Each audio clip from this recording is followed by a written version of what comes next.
Baik, di sini saya akan mempresentasikan atau menjelaskan tentang manusia dan kehidupan. Manusia adalah makhluk ciptaan Allah yang memiliki kedudukan istimewa dibandingkan makhluk lainnya. Manusia diberikan akal, hati, serta kemampuan untuk membedakan antara yang benar dan yang salah. Kehidupan manusia di dunia bukanlah sesuatu yang terjadi secara kebetulan, melainkan merupakan bagian dari rencana besar Allah. Dalam ajaran Islam, kehidupan manusia memiliki proses, tujuan, serta orientasi yang jelas telah dijelaskan dalam Al-Quran dan hadis. Kehidupan manusia tidak hanya terbatas pada kehidupan di dunia saja, tetapi juga mencakup kehidupan sebelum lahir dan kehidupan setelah kematian. Oleh karena itu, memahami perjalanan hidup manusia, orientasi hidup, tujuan penciptaan manusia, serta konsep kesuksesan dalam Al-Quran menjadi sangat penting agar manusia dapat menjalani hidup dengan benar dan bermakna. Baik, pertama, saya akan menjelaskan perjalanan hidup manusia dari alam ruh hingga hari akhirat. Dalam pandangan Islam, perjalanan hidup manusia tidak dimulai saat ia lahir di dunia, tetapi sudah dimulai sejak manusia berada di alam ruh. Kehidupan manusia melalui beberapa tahapan penting, yaitu 1. Alam ruh. Alam ruh adalah tempat di mana ruh manusia berada sebelum ditiupkan ke dalam jasad. Dalam alam ini, Allah telah mengambil kesaksian dari seluruh manusia bahwa hanya Allah satu-satunya Tuhan yang harus disembah. Hal ini dijelaskan di dalam Al-Quran bahwa seluruh manusia telah bersaksi tentang keesaan Allah. Pada tahap ini, manusia belum memiliki tubuh fisik, tetapi ruh telah diciptakan oleh Allah. Perjanjian ini dikenal sebagai perjanjian primordial antara manusia dan Tuhan. 2. Alam rahim atau kandungan. Tahap berikutnya adalah ketika manusia berada dalam kandungan ibu.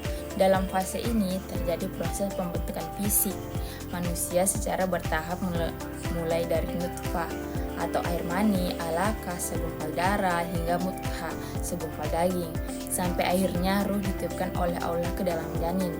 Tahap ini menunjukkan kekuasaan Allah dalam menciptakan manusia dari sesuatu yang sangat kecil hingga menjadi makhluk yang sempurna. Ketiga, alam dunia. Setelah lahir, manusia memasuki kehidupan dunia. Dunia merupakan tempat manusia menjalani ujian kehidupan. Di dunia, manusia diberikan akal, kebebasan memilih, serta berbagi kesempatan untuk melakukan kebaikan maupun keburukan. Segala amal perbuatan manusia di dunia akan dicatat dan akan dipertanggungjawabkan kelak di akhirat. Oleh karena itu, kehidupan dunia sering disebut sebagai tempat ujian dan persiapan menuju kehidupan yang kekal. Keempat, alam barzakh. Setelah manusia meninggal dunia, ia akan memasuki alam barzakh. Alam barzakh adalah alam perantara antara kehidupan dunia dan kehidupan akhirat. Di alam ini, manusia menunggu datangnya hari kiamat. Dalam alam barzakh, manusia akan merasakan nikmat kubur bagi orang yang beriman dan azab kubur bagi orang yang berbuat dosa. Kelima, hari kiamat dan kehidupan akhirat.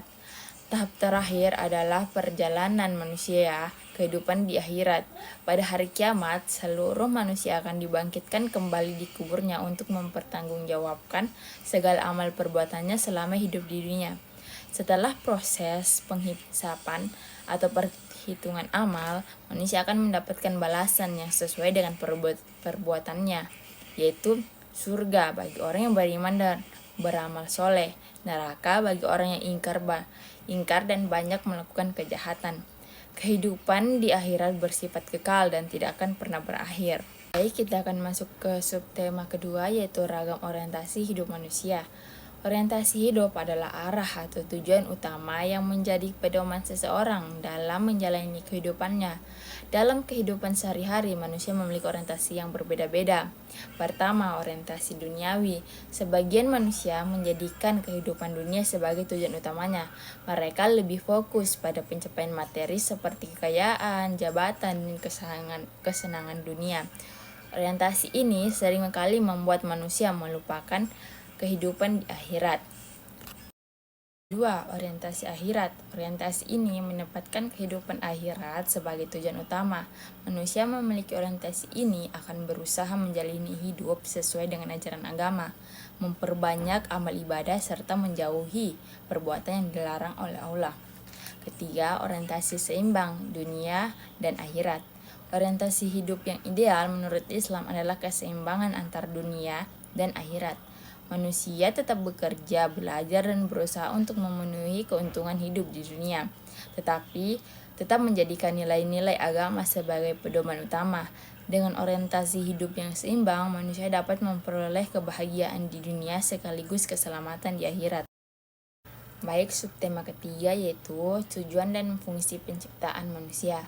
Allah menciptakan manusia dengan tujuan yang jelas. Manusia tidak diciptakan secara sia-sia, tetapi memiliki tugas dan tanggung jawab tertentu. Pertama, sebagai hamba Allah, tujuan utama penciptaan manusia adalah untuk beribadah kepada Allah. Ibadah tidak hanya terbatas pada sholat, puasa, atau membaca Al-Quran, tetapi mencakup seluruh aktivitas yang dilakukan dengan niat karena Allah. Segala aktivitas seperti belajar, bekerja, membantu orang lain, dan menjaga lingkungan juga dapat menjadi ibadah jika dilakukan dengan niat yang benar. Kedua, sebagai khalifah di bumi. Manusia juga diciptakan sebagai khalifah di bumi, yaitu sebagai pemimpin atau pengelola bumi. Manusia diberikan tanggung jawab untuk menjaga keseimbangan alam, memanfaatkan sumber daya secara baik, serta menciptakan kehidupan yang adil dan sejahtera. Ketiga, mengembangkan ilmu pengetahuan. Dengan akal yang diberikan Allah, manusia memiliki kemampuan untuk berpikir, belajar, dan mengembangkan ilmu pengetahuan. Hal ini bertujuan agar manusia dapat meningkatkan kualitas hidup dan memanfaatkan alam secara bertanggung jawab. Baik, subtema keempat, hidup sukses dalam pandangan Al-Quran. Kekuasaan dalam pandangan Al-Quran tidak hanya diukur dari kekayaan atau keberhasilan materi, tetapi lebih keberhasilan manusia dalam menjalankan perintah Allah dan menjauhi larangannya. Pertama, memiliki iman yang kuat.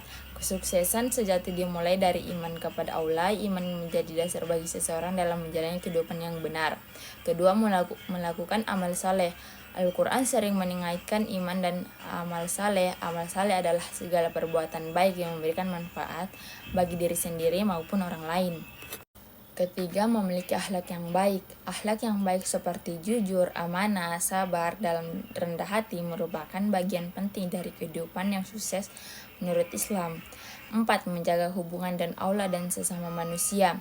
Kesuksesan juga ditandai dengan keseimbangan antar hubungan dengan Allah atau hablu minallah dan hubungan dengan sesama manusia, hablu minan nas. 5. Mendapatkan kebahagiaan dunia dan akhirat. Dalam Al-Quran dijelaskan bahwa manusia dianjurkan untuk berdoa agar memperoleh kebaikan di dunia dan juga kebaikan di akhirat. Artinya Islam tidak melarang manusia untuk meraih kesuksesan di dunia selama tetap berada dalam batas-batas yang benar. Baik, sekian dari presentasi saya. Wassalamualaikum warahmatullahi wabarakatuh.